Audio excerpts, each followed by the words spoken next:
마이크로웨이브 무기, 할아버지의 음모로 조직 스토킹이 시작된다. 장면 1. 가난한 연기자들의 코미디 공연 한 거리의 한 구석.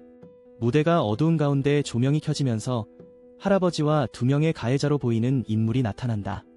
할아버지는 마이크로웨이브를 장비처럼 들고 있다.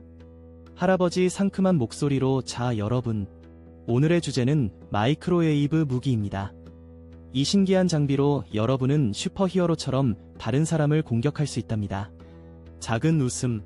가해자 1 비웃으며 할아버지 그거 정말 믿을 수 있나요? 나 그런 거 안 해. 성을 내며 우리 사이를 특별하게 만들 수 없어? 가해자 2 장난스럽게 오히려 우리는 피해자를 더 집착하게 만들 수 있겠지. 멀리서 속삭이고 괴상한 소리로 희롱할 수 있다는 점에서 맹목적인 사랑을 찾는 것과 다를 게 없다고. 관객들에게 고개를 끄덕이며. 장면 2 피해자의 집 앞 가해자들이 우르르 모여 있다. 가해자들은 주변을 둘러보며 피해자를 기다리고 있다.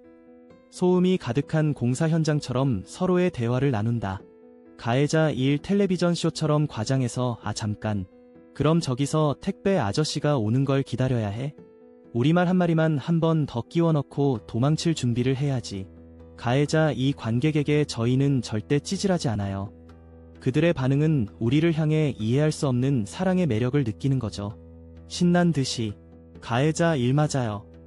우리가 그들 집에서 속삭임을 날리는 건 마치 영원한 연애처럼 끊임없이 그들을 생각하고 있다는 거죠.